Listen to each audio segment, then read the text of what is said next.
Hello, supite na bonun jingka pha Kuklen calling la ho hen lang Assam Nagaland ating le gamtep langa ho jong na bonun jingka pha suna na me ho dinga sun pha jana ne ho danga jan pha tula youtuber new cha ho jong hoilang lang ipp sei juvin tham khat hi na sa themin sniper ka mutin sei hite yang se na kam do le charup yong kan mu sa yi de ale tun pan taw te hai kam to ri ge 360 du hujik ti isin inaw pangal hui degi kakthara di pangal icinaw singi tara kakthupinu gidi amuk ka hujik 350 tara aduna hujik handak marak si youtuber ama thukakpi mancha ama kethopi manba hui cara hinba manba nupi ama masak tuga compact ka ki daduna iya siga haibadu nang kaigino wawa launari do nang nasoyang lami du kaigino nang khatli du kaigino wa ne ang inu paduna pin hanbang amdrabaja lo hujik kan handak marak se noi gi meite nupi gi thona chatna besi kaino hainamun na kanlamra ga ma gi mawa le na no atokpa no pada mathui hanba chatna ban aduna nang so adu ada chapat katu karang wathi warem ngangaga egi video huralaga content da happaga sarup pudi egi lo egi thun se chambiyo kholang lising amaga pige hadai de ku kilendi Bangladesh da Mizoram da thui thunap te nupi oktabi ku kilendi noi Manipur dagi ekhoina tanba na tene mene ekhoi ipu ipa na thambi ba British hoina thambi ba lamne khango angaubi history kai chu khangda na pangang na ngange kaino kari amata solution jaw da bi da hekta ekhoi ge kobru da noi hekta ka ba ya bro kobru da na pa gi na ma na thambi ba gi lam ro kaino hui thu ipu ipa na thambi ba lam ni ne maming su kobru na tenia me kopulu sim tongbung ni noi na kobru da hun thok powa ni hular laga narwan su huran ba sili ba purit phanek su loi na huran ba nang su awai ba nang naman kayaro piye ne ha sakthun pi aduga wajaw ga ngange youtuber macha ge je noi nan horak pasikanaro khangbro noi matho marang khangde ba lekai da mama mapana warak tawangam da ba gonda phadra huran chin ba arambai kangbu du dane noi ka wang he na nganganu kuklen sa adu ada phangda ba ekhoi gi wa sida noi na thau leite na thau thiganu ekhoi more lamka jirebom kangpu pi ekhoi na gen tao na thi noi na thi do noi na charak ke do ba matam se kuirak tre aina haise asing mami ahan laman na yenga tara di Marvin na haisi chumbani ja ne lakka do ba tungmang si yengo กางปปีไอ้คอยนะทบจิลแล้วก็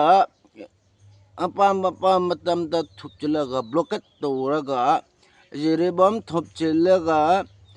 blocket to ga more line cut to redi noi ching cha kadai da lu ni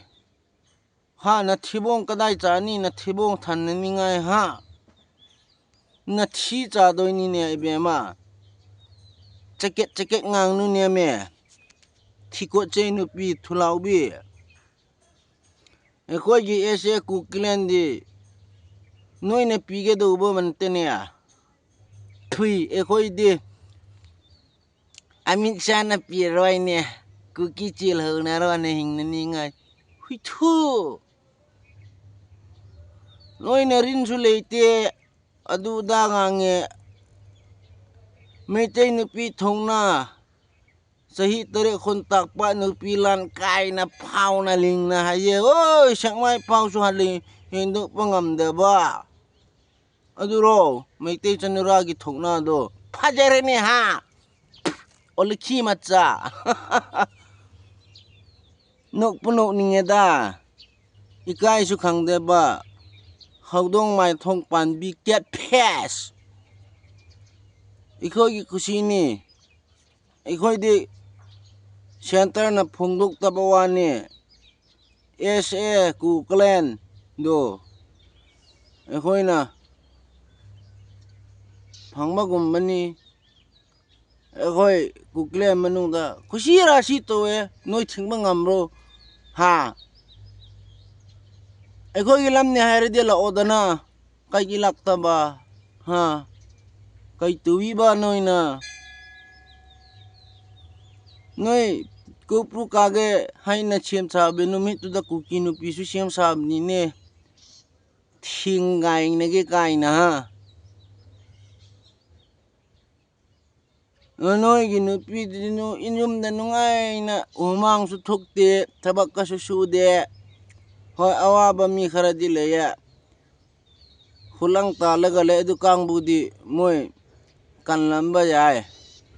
khoi kuki nu pi de hais chingdon chingya kha de ka e kumi noi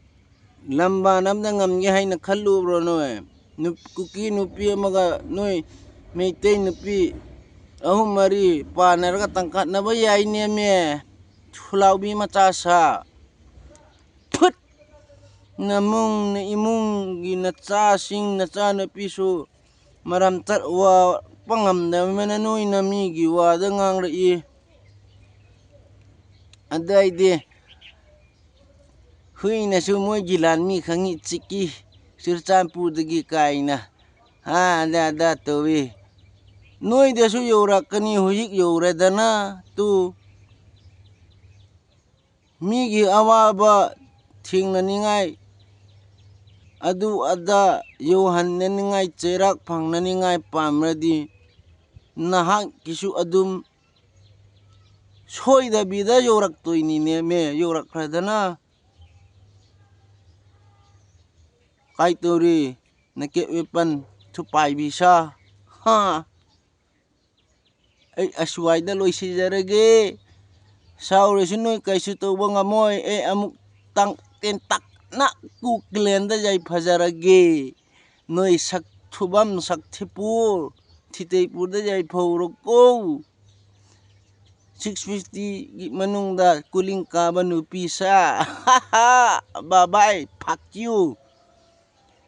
aduga youtuber macha nu pi ama engon da waya nga man bi nu pi do amtang yingo bup agi thun chamba la o khulung lang lising ama pi ge jan chai tau te so pi te ho ngam tep langa han lang kuklang kolning li a hen lang asam nang le na ni jong le na bonun no matin ni khopa atyang le kaboi na kase ho jong chu ki thu pi na hin pi jong sau sautan ki pa thu ki sejin atyang le na lai jon pawin kan sei no chu ne ki thu pi thei na ne ngai lu na lo pi ma in ade in likes comments ball ring in jong ball thei chanin บ่เลยนะคิดเตรียมกิดอวินไงลุนะซาลินให้คิทุปิโลหลายฮอนซองไงลุซาลินไกว่าให้จะเจจงกติปุยนี่คำอุจูนหินเสปิคอมอุจูกิปาตาอากะกิสานดิเอเจเงนกมุเตนั่นลายจอมปาวินกันนำมีปีเตกันไงลุนกันลุเสจิงเว